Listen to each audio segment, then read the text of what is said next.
In the 1980s, Iran and Iraq were in a war, commonly called the Tanker War. During this war, Iraq would send a civilian jetliner called a Falcon 50 small business jet along the coast of Saudi Arabia, bordering the Persian Gulf, to conduct reconnaissance missions masquerading as a civilian flight. It used civilian flight paths, flight plans, and was essentially a civilian flight conducting a military reconnaissance mission along the edges of the Persian Gulf. During this time, it would take photos and conduct identification of tankers and their positions in the Persian Gulf for later attacks. Well, a general in the Iraqi Air Force convinced Saddam Hussein that it would be a good idea to send one Falcon 50 business jet to France for a modification. The modification would be to install a Mirage C5 radar on the nose and two weapons mounts, one under each wing, capable of holding Exocet missiles.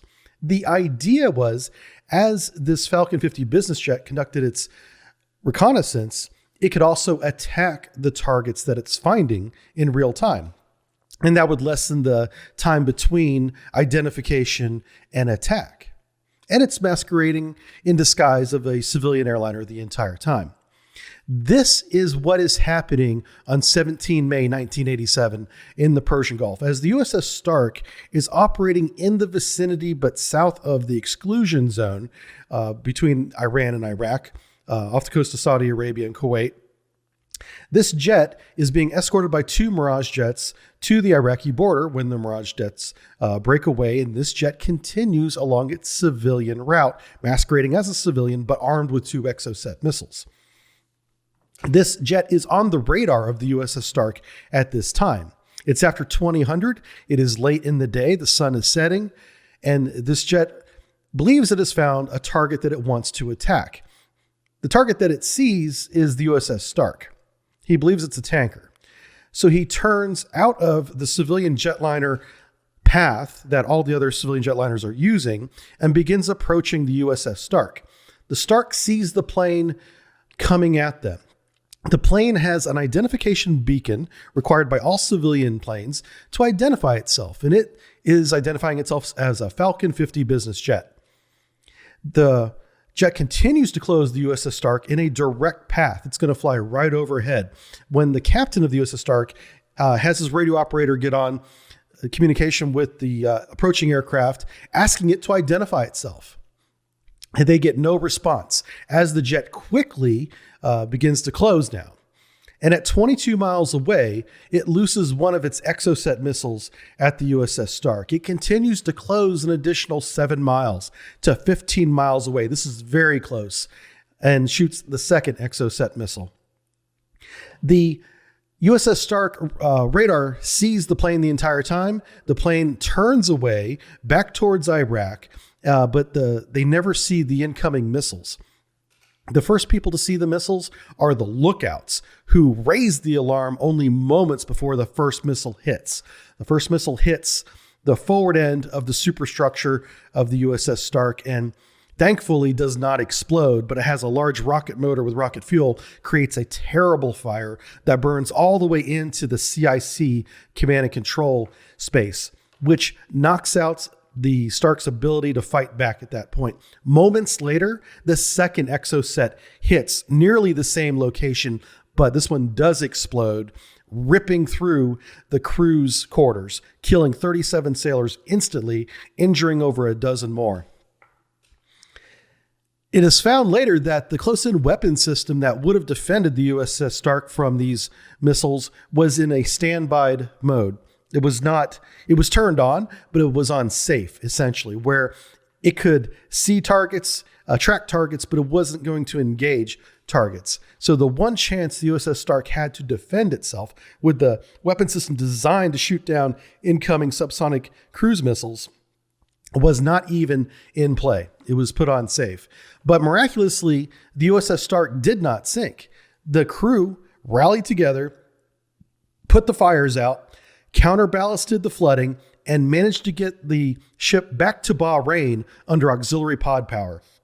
This is a testament to the engineering design and durability of the Oliver Hazard Perry class and the crew's training and ability to fight the ship. They saved the ships from sinking through their training and the design of the ship. This is the story of the Oliver Hazard Perry. So the Oliver Hazard Perry begins in 1970 under the name Project 60. The Chief of Naval Operations, Admiral Elmo Zumwalt, is scrapping about 190 World War II destroyers and escort ships because they're getting old and they're no longer tactically viable.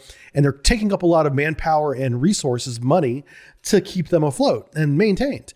So doing a massive scrapping of old ships, and they want to use that money that they're freeing up to start a new program, to build a new ship.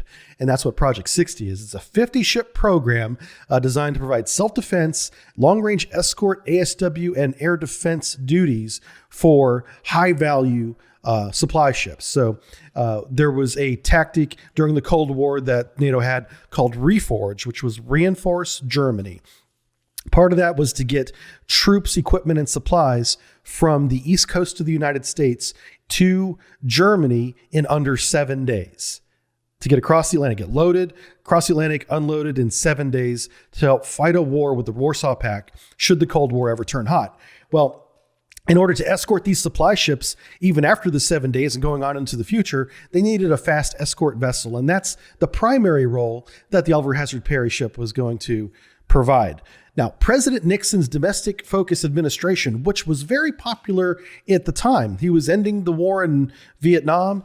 He was focused on a domestic agenda, but this also meant that there was very little money for the Navy or any of the other branches of service, as he was focused more on America itself. And by the way, Nixon at that time, very popular president doing this. You know, he was ending the Vietnam War, which was a big thing. And then other programs were very popular. But this resulted in a ship that had to be designed based on value. In other words, they had to make cuts, not on capability, or they had to cut capability just so that they could afford to build a lot of these ships at the least amount of cost possible, but still have an effective warship in the end. And that was a delicate balance that Project 60 was trying to resolve.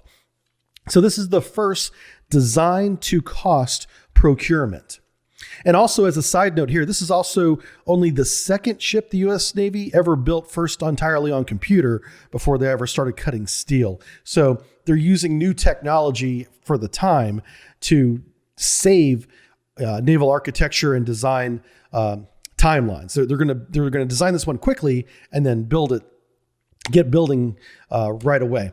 1971. Okay, so with the limited funds we talked about, they're only going to focus on anti-air and anti-surface capabilities. The sonar system that they ended up going with was a scaled down version of the one used on the Spruance class destroyers.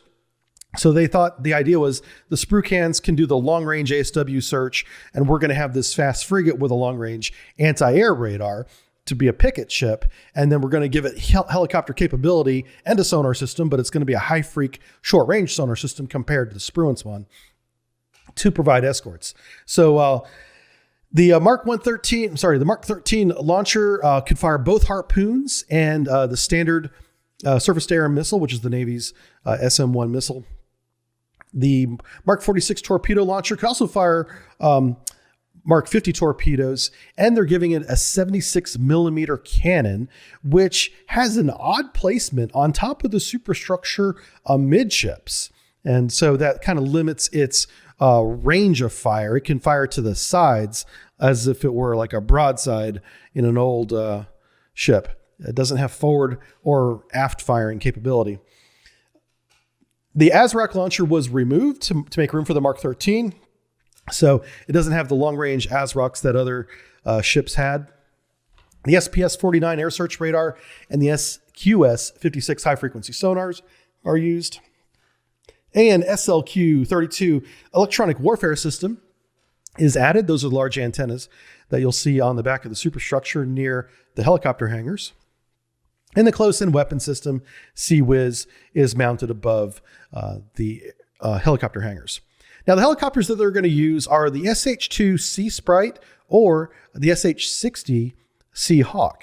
And there are going to be two versions of the OHP that are built. There's the short version, and then there's a slightly longer version that has the larger helicopter. Something that's unique to this build is they're going to build the ship in modules. There's 16 total modules, And any shipyard that's capable of building a warship can build one of these modules. This added a lot of flexibility in the event of war. If one shipyard was destroyed or damaged, the United States could use any of its shipyards around the country to build any of these modules. And then you just bring the modules together and assemble your ship. So a very creative computer-aided drawing, module design for creating the Oliver Hazard Perry ship. So here's the line drawing of what they came up with. Very efficient design. It is a 4,100 ton ship, and that ends up being a small problem. Is it was originally designed to only support 3,900 tons. So because after they got all the equipment on it and the antennas and everything, ended up being 4,100 tons, it made it slightly unstable. And there's two different lengths to these ships too. And they built these at the same time. You got 445 feet is the short one. That was FFG-7 was the first one. And FFG-8 was the first long haul, 453 feet long, 453 feet long. Both are about 45 feet wide. They use LM-2500 gas turbine engines. So this is only the second ship to use the gas turbine engines at the time. There was one other one. She can do 21 knots at 41,000 shaft RPM. She has a range of approximately 5,000 miles. It's a little bit generous, if she only goes around at 18 knots and kind of a fuel saving mode.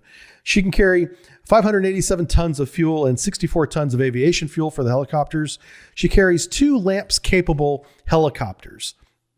And the LAMP system is a little bit different for the Sea Sprite than it is the Seahawk, but they have the same mission, which is basically over the horizon targeting and searching. So they have they have ASW capability on these helicopters, but they also have a surface search radar on the helicopters, giving this ship over the horizon radar capability. There's 185 crews and officers. Other nations that use this ship, like the Australians, have over 200 crew and officers on the ships. So these are very crowded ships for their size. All right, so the shipyards that are building these. Well, the first contract is awarded to Bath Iron Works in Bath, Maine. It's a $94 million construction contract. She gets to build the first one. 1975, construction begins with the lead ship, so the design process is finished at this point. And using that design, another contract is awarded to the Todd Shipyard Corporation, where they're going to build ships on the West Coast at San Pedro, California, which is kind of a part of a Los Angeles greater area, and Seattle, Washington.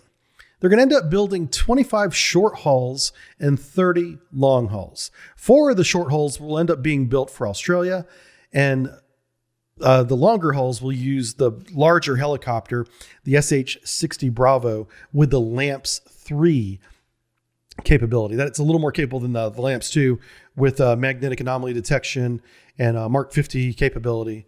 And we'll show you that. All right, so let's take a look at the Oliver Hazard Perry class frigate system. So we're going to begin at the top left of this diagram and follow it through this slide here. So we're going to begin with SPS-49 air search radar. That's the long range, large mast, centrally mounted rotating radar that you see.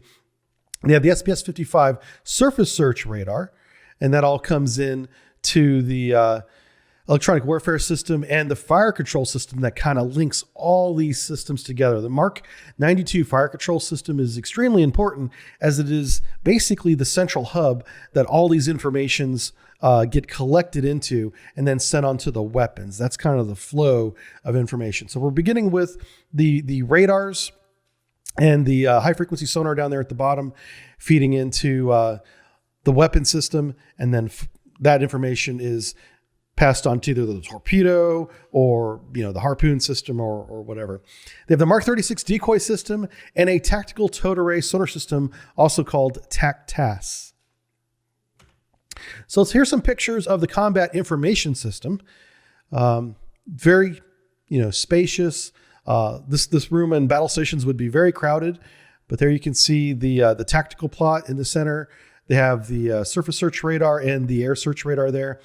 The cabinets that you're seeing there at the top are the IFF system, and the radio comms is there on the right. You can see multiple red encrypted telephones there for encrypted communication, and that typewriter is actually a printer that prints out messages that are encrypted.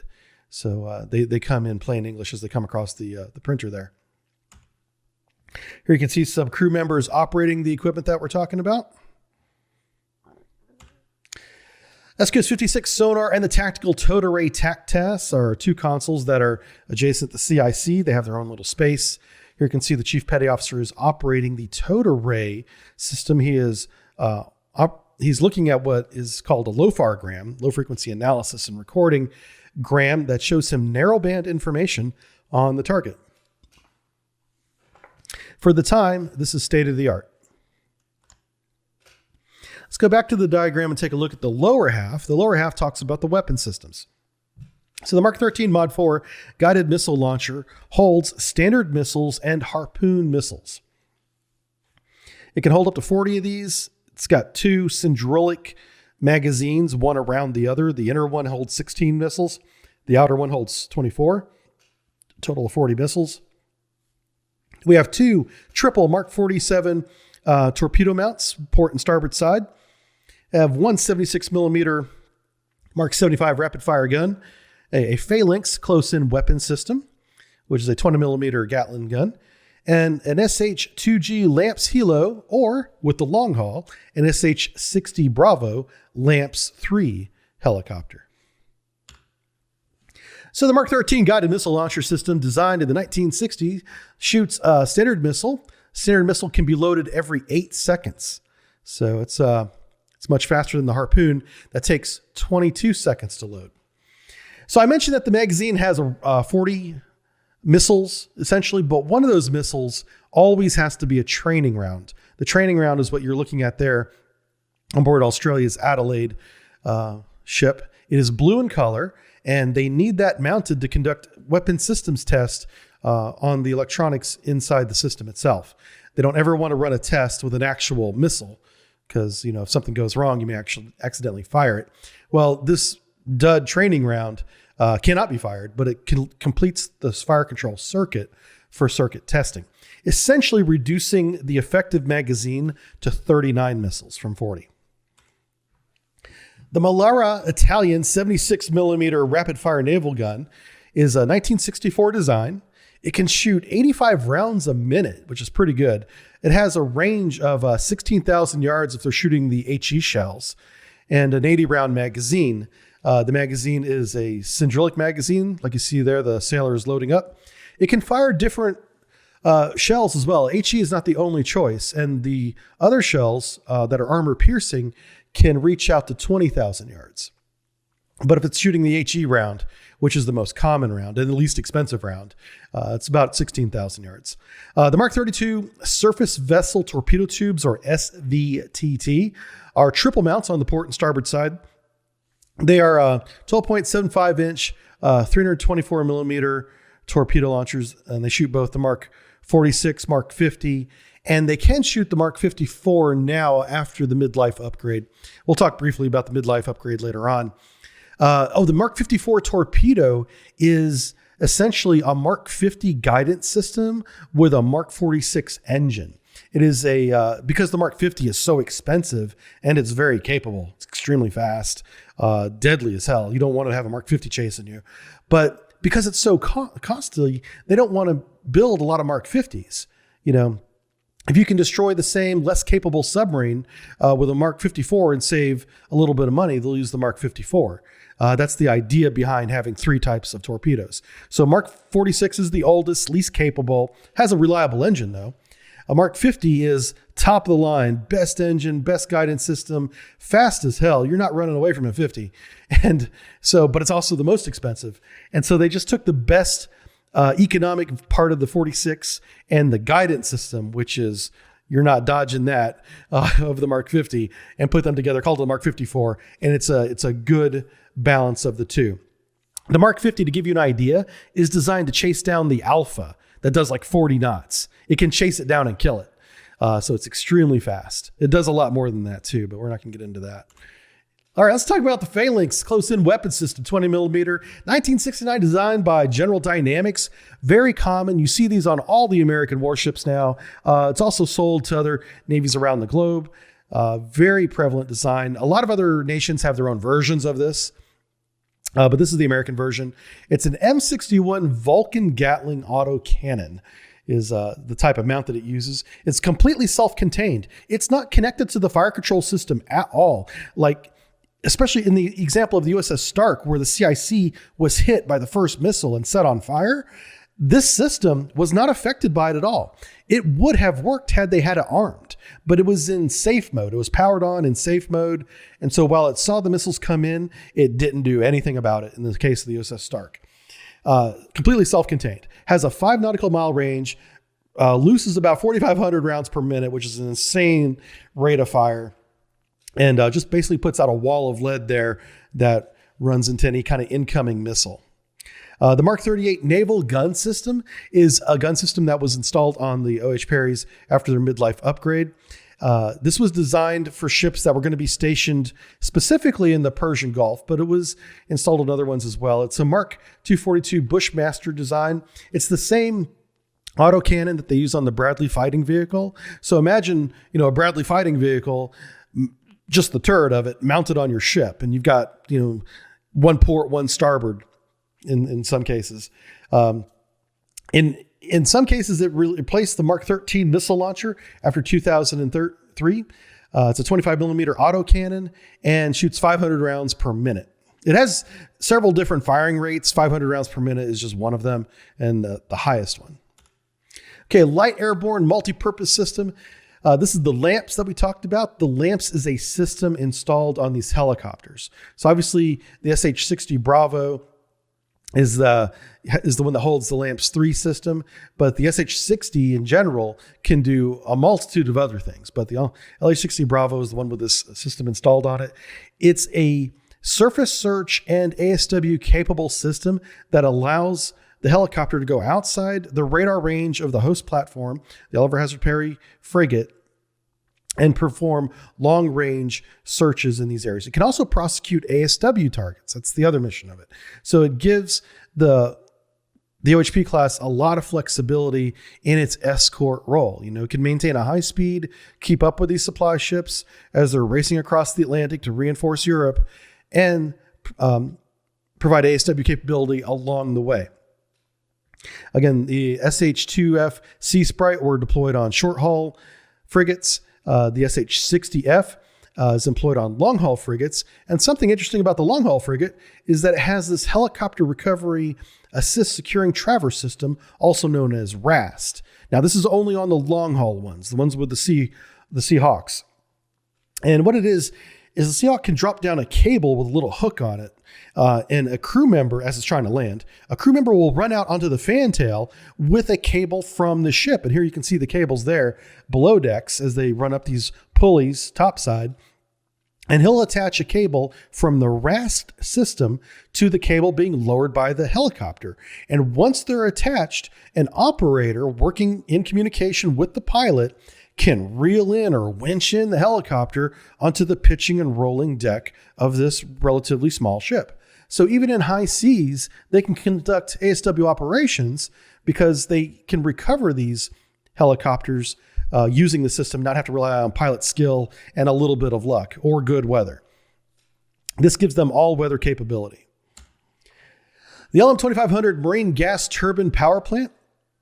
This is a Marine version of the TF-39 jet engine used on DC-10 airliners. Yeah, so essentially, this is a DC-10 airline power plant that they've just put in a box and modified to fit inside a ship. It's kind of a brilliant design. It's a great idea. So a single turbine allows speeds up to 25 knots. If it runs 2, it can get up to 29 knots. The cool thing about the turbine that's better than steam-powered plants in other warships of the time is that it can get up to speed in 10 minutes. It doesn't need to generate a lot of pressure in a boiler to get the steam engines going and all that stuff. No, this thing, you turn it on, it warms up, it's ready to get underway in 10 minutes, which gives them, rapid capability to get into the fight if they need to from port. It has a low maintenance design. These are designed to be easily maintained, and it's also easy to replace because it's modular. They can pull the whole thing out in the shipyard and fix it or put a new one in. Very plug and play power plant. Here's a closer picture of the LM2500 gas turbine engine on the left there. You see one of the maintenance techs working on one of the chambers there. On the right-hand side, you can see the control panel that controls each one of these. They have two installed, a port and starboard one, that both turn one shaft. All right, so the single shaft with variable pitch propeller is a very interesting design. The propeller has 5 blades, as you see here. The shaft turns at 41,000 horsepower. It can reach speeds up to 29 knots, but each blade is pivotable. So now they wouldn't normally pivot one blade and not the others. You're pivoting all the blades so they all grab the same amount of water. That way you don't shake the shaft apart. But the fact that they can control the pitch of these blades means that it will control the speed of the ship at different RPMs. So they could run, say, a fuel economic, RPM of whatever RPM. And then if they want to go faster, they can control the pitch to grab more water without changing the shaft RPM. And they can control the pitch to grab less water and slow the ship down while maintaining the same shaft RPM. Now, from a sonar perspective, this gives us a little bit of a problem because part of the way sonar estimates the speed of a contact is by its shaft RPM. Well, whenever we were tracking the Perrys and some other ships, by the way, and that had this capability, we could not rely on shaft RPM. Now, a lot of times they got lazy and they never adjusted the pitch at all, and it was very easy to estimate their speed. But whenever they would operate this mechanism, we could not rely that they were making turns for 10 knots, but in reality only making 5 knots. So they could look like they're transiting when they're actually doing an ASW search or helicopter operations. This was more than just an economic feature. This was a tactical feature of the ship and very effective at deceiving tracking submarines. Here's a close-up of the pivot points on the shaft. This is with the blades removed, and you can see how each blade is bolted on with those 8 or 9 bolts there. And that whole circle that it bolts onto, that's what rotates, pivoting the blade of the screw. It also had 2 auxiliary propulsion plant units. These are electric motors that drop down and spin, 2 3-bladed electric motors. This is how the USS Stark got back to Bahrain after it was attacked. They could not use their main engines anymore, so they used these auxiliary motors to push them back to port. So it did return to port under its own power. They can make approximately 5 knots. That's being generous, probably closer to 4. They're not meant for primary maneuvering. They're meant for getting home in an emergency. They can also be used in port to help maneuver away from the pier. So I told you the OH Perry can get underway in 10 minutes if it needs to. It's highly likely that if it's in port, say Mayport Naval Shipyard, just as an example, and the call to go to sea to defend the port is made, get underway immediately, you're probably not going to have a tug within 10 minutes to pull you away from the pier. So they could use these in that emergency situation to push them safely away from the pier and then maneuver normally throughout the channel. Oh, and these can be rotated too. This is very important. Once they're fully lowered like this, they can pivot left and right. Okay, here's some engine and auxiliary spaces of the Perry class. Here you can see some of the fuel oil chambers here. Those are the filters there. They have a gear system up overhead. That's where you take the turbine torque and apply it to the shaft. There you can see what looks like the shaft in the middle there with the gears from one turbine feeding one side of it and the gears from the other turbine feeding the other. The turbines are independent, by the way, if I haven't mentioned that. You could run on one turbine and save yourself some fuel and still make about 25 knots. All right, so some design problems that they had with this ship was because they were cutting costs and building the ship on a strict budget, they were literally designing it to the budget, seeing how much they could get into it for a fixed price.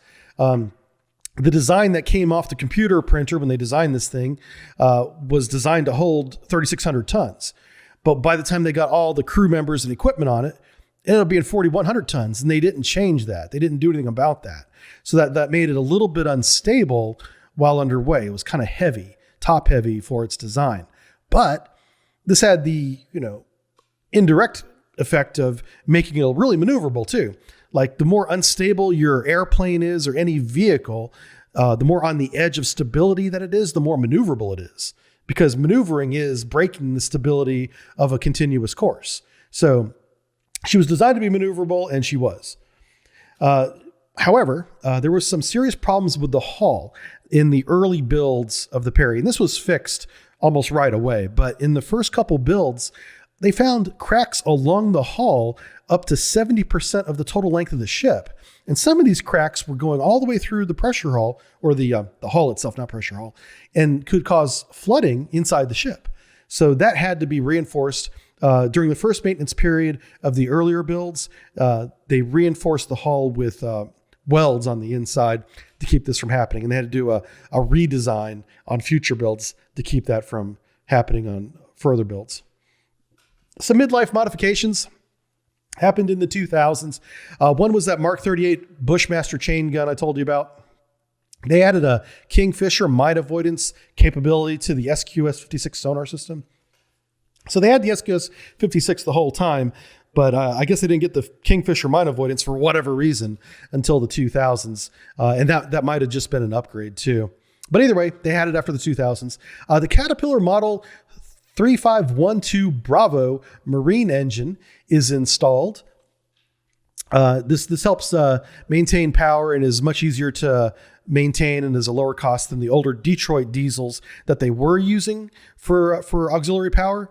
Those diesels weren't even being built anymore, and they were two-stroke engines. They were a mess to maintain, expensive to operate. Well, they were just ripped them out after the midlife operation and installed these Caterpillar ones that were much more modern, more fuel efficient, four-stroke, just better all the way around. They had reverse osmosis freshwater system, which is really good for the crew. And it's also good for the environment. The ventilation system, which was a real problem in the early builds, was increased to add more air going to the engineering spaces, because whenever they were operating in mid-Atlantic latitudes and like in the Persian Gulf, where it's just blisteringly hot in a hot engine room, these crew members were suffering from heat exhaustion in some time. So they increased the amount of flow of air through the engineering and auxiliary spaces. And they also added the SCBA firefighting gear. Now, this was a Navy-wide thing in the 2000s. We got the Scott air bottles, even on the submarines, but it was a big improvement over the old OBA firefighting breathing apparatus that we had that had like 1960s technology and was kind of dangerous because the candle that you held on your chest that fed your mask oxygen, it got really hot. So you had essentially a heating pad on your chest as you're going in to fight a fire. Not exactly safe. Plus it's making pure oxygen. That's not good. Anyway, I digress. Okay, export variants. Now there's lots of different export variants of this. So we're just going to briefly go over these. Australia operates 6 of these Adelaide class. Remember, 4 were the short haul. They added the Mark 41 VLS, shooting the Evolved Sea Sparrow missiles forward of the Mark 13 launcher. So that was a large increase of its offensive capability. And Turkey followed suit. They did the same thing. Spain operates 6 of these. They call them the Santa Maria class because they are modified. They're slightly wider. They can take on the weight of the 4100, adding stability to the ship. And they have improved electronics as well. So basically, these other countries like Australia, Spain, and Taiwan, they're taking the basic design and correcting some of its faults and adding some of their own equipment on board. Like in Taiwan, they added the they added the HF-3 supersonic missile, anti-ship missile, and called it the Cheng Kung class. I also added a new fire control system because they needed the fire control system to operate the new supersonic missiles that they're shooting. Turkey basically put in their own indigenous system called the Genesis Combat System, operating the Smart S Mark II radar, and like the Australians, added that Mark 41 vertical launch system that carries 32 Evolved Sea Sparrow, almost doubling its anti-air capability. So a very good mod for them. Chile ends up buying 2 of the Adelaide class from Australia in 2019, and those are in operation today. Other countries around the world are also operating the OHPs like Bahrain, Egypt, Pakistan, and Poland all operate these still. So a very robust design, 50 years after its original development, still seeing service today. Let's go back to the tanker war. April 1988. This is less than a year after the Stark incident. The U.S. Samuel B. Roberts is on patrol in the Persian Gulf when it strikes a mine, an M08 naval mine, which is one of the old ball-shaped mines with the pointy ends sticking out of it. It blows a 15-foot hole in the bottom of the ship, cracking the keel into two different pieces. Anytime you crack a keel of a ship, the ship should just wrench itself apart under its own weight because the keel is the center point on which the entire ship balances itself. So with the keel broken, though, the crew ingeniously grabbed some cable. I don't know where they got this cable from, but they got cable wire and they wrapped it around the hull. So around the bottom, up over the top of the superstructure, and then around again. And they made several revolutions of this cable, literally holding the ship together, giving what was left of the keel enough strength to get back to Bahrain, where it could get some repairs and dry dock and make its way back to the States for full repairs. So, and again, it got underway after the attack of the mine, or after the damage of the mine, with its auxiliary motors, those little drop-down pods that make about 5 knots. That's how it got back to Bahrain, just like the Stark did not too long before. So again, just a great example of how strong this little ship is. It can absorb some damage. It's taken 2 exocets, and this one has taken a mine hit, blowing the keel into 2 different halves, and did not sink. All right, so my final thoughts. Obviously, I've foreshadowed this. I'm really impressed with the durability of the Oliver Hazard Perry. If you put this ship in a fight with a well-trained crew, and you turn on its weapon systems, it's going to be very formidable. So well-designed ship, very durable, purpose-built for escort missions. I mean, this is not a standalone, go into a battle and support itself. It's designed to escort ships through places like the Persian Gulf, Straits of Hormuz, or across, deep water like the Atlantic and Pacific Oceans. It can do both. It is used when it's with a fleet as a picket ship. You'll see these ships on the outside of the fleet, furthest away from the aircraft carrier, being responsible for that sector air defense and ASW operations. It has a very short sonar range compared to the Spruance and other medium frequency sonars. So that is kind of a liability of it, but because it has the lamps, helicopters that can go out, dozens, of miles and do an ASW search on the outer perimeter of the fleet's track or ahead of the escort where the ships are going. That's not as much of a vulnerability as you may think. It highly relies on the helicopters to interrogate detections. The LAMPS program was added scout value because the LAMPS also included surface search capability. So while this is a radar picket ship, essentially, when it's in fleet operations, the helicopters can run out in any direction and search for ships and get visual identification on things before the whole fleet gets to it. So it adds a lot of different roles and capability when it's working with the fleet. But you wouldn't want to take this into a large battle as a standalone. Think about that Mark 13 launcher loading every 8 seconds. You're probably going to get 1 or 2 missiles off if you're being attacked before the missiles actually reach you. So if they shoot you with, say, 4 or 5 missiles, you're not going to have the anti-air reload capability to shoot down all those missiles before they get within terminal range of you. And you do have systems like the CIWS, and even that Mark 76 gun can shoot at incoming subsonic missiles, but they're not nearly as reliable as, say, the SM-1 doing a missile kill. Also, the Harpoon reload time of 22 seconds is pretty bad. You're not going to be able to launch enough harpoons in a short period of time to overload another modern warship's defensive systems.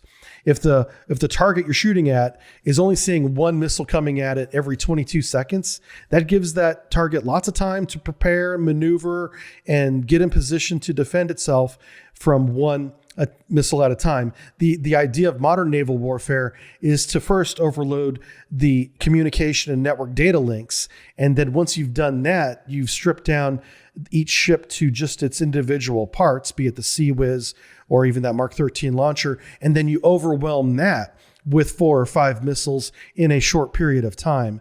Well, if this was operating by itself, it simply can't launch enough missiles fast enough. But when it's with a fleet and it's working as a team, being coordinated with other frigates or better ships, it can be very formidable. So it's all in how you use it.